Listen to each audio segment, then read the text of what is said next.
Hi, I'm Eric Bolling in for Bill O'Reilly. Thanks for watching us tonight. Let's get straight to our top story. Obama versus Trump. President Obama campaigned vigorously for Hillary Clinton in the 2016 election, telling supporters, quote, "My name may not be on the ballot, but our progress is on the ballot," unquote. Despite Clinton's defeat, Obama still thinks he would have beaten President-elect Donald Trump in a head-to-head matchup, as he told his former advisor David Axelrod in a podcast yesterday. I'm confident that if I had run again and articulated it, I think I could have mobilized a majority of the American people to rally behind it. I know that in conversations that I've had with people around the country, even some people who disagreed with me, they would say the vision, the direction that you point towards is the right one. Axelrod was later asked if Obama's comments were a thinly veiled swipe at Hillary Clinton. Is this kind of a harsh judgment of Hillary Clinton? He would have been able to do what she could not?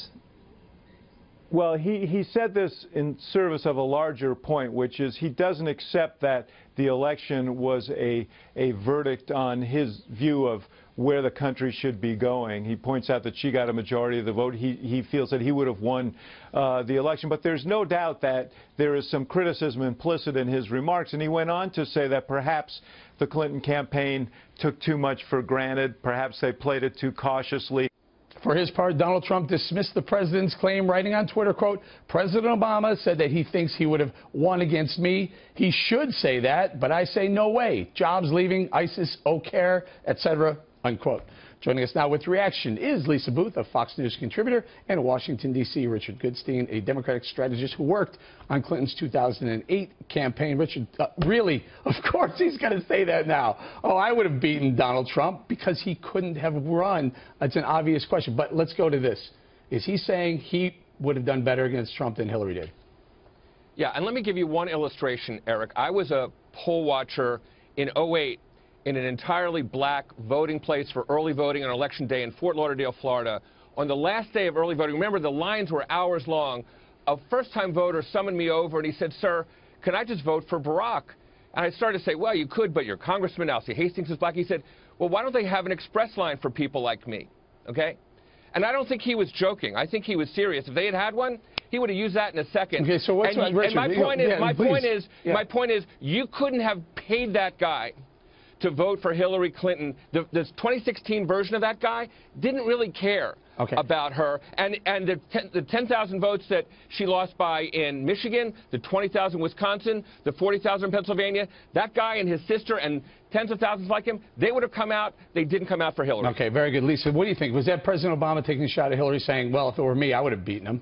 I think I was taking a shot at Hillary Clinton, obviously Donald Trump as well. But as you mentioned earlier in the show, President Obama said that his legacy was on the ballot in 2016. And essentially what this was rejection of that legacy, because what did Donald Trump do? Donald Trump ran on eradicating President Obama's legacy. This was a rejection of President Obama's vision for the country and his policies as well. He talked about unraveling Obamacare. He talked about unraveling the Iran deal. Even if you look at something like the Supreme Court, 21% of voters said that was the most important issue for them when deciding which candidate to vote for. Those voters overwhelmingly went for Donald Trump. That's a rejection of what President Obama would have chose out of the Supreme Court nominee as well. Not only that, Richard, President Obama himself said, I remember this on the stump, he was saying, a vote for Hillary is a vote for my legacy. And guess what happened? They lost. We're talking about the 2016 results, right? That Hillary won by almost 3 million. So no, I'm talking about the 2016 results where President-elect Donald Trump won 306 to 235, whatever it was. It cannot be said that if one candidate stands for X and the other stands for non-X, and the X person wins by more than 3 million, you can't really say that the public was behind non-X. We can do this until we're blue in the face, but if you remove California, Donald Trump still wins the popular vote. By the way, Hillary Clinton could be president of California at this point. Well, and not to mention the fact, Eric, too, that Donald Trump was able to flip 217 counties from Democrat in 2000 and the previous election to Republican, right? And you look at the 700 counties that President Obama won in 2008 and 2012, Donald Trump was able to flip 1/3 of those. And I think a large part of that reason was because he ran a campaign, as I mentioned before, on eradicating President Obama's policies, those failed policies, you don't think that voters who have felt the economic ramifications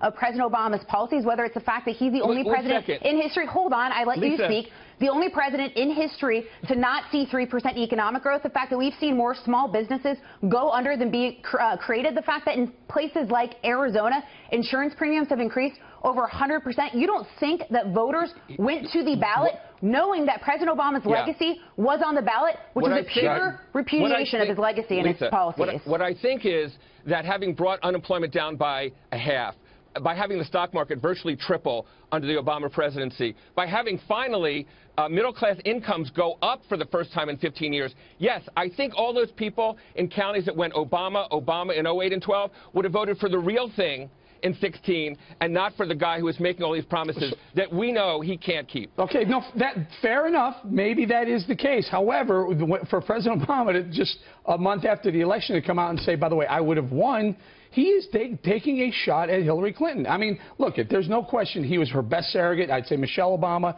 and Barack Obama were Hillary Clinton's best surrogates. But in hindsight, Obama has to protect his legacy. And the question is he now trying to distance himself from Hillary's loss so that his legacy is intact, Richard? Well, again, Obama's favorability numbers and Trump's were the inverse of one another on Election Day.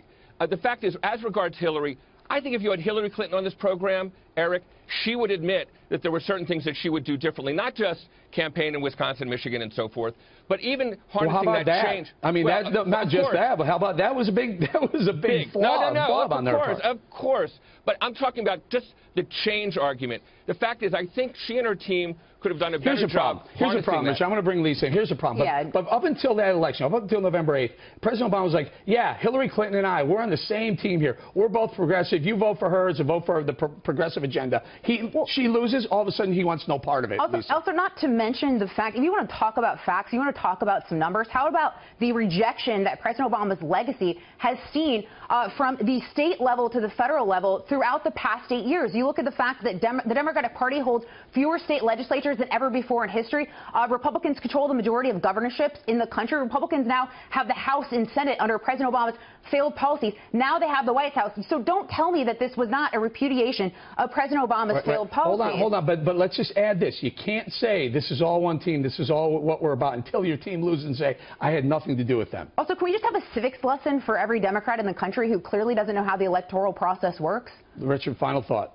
In every other country on the planet, what we call popular votes are votes. Excuses. I understand there's electoral every system. single week. I understand. And if we take Comey and the Russians out of the mix, I swear there'd be a different result. And let's not leave Obamacare and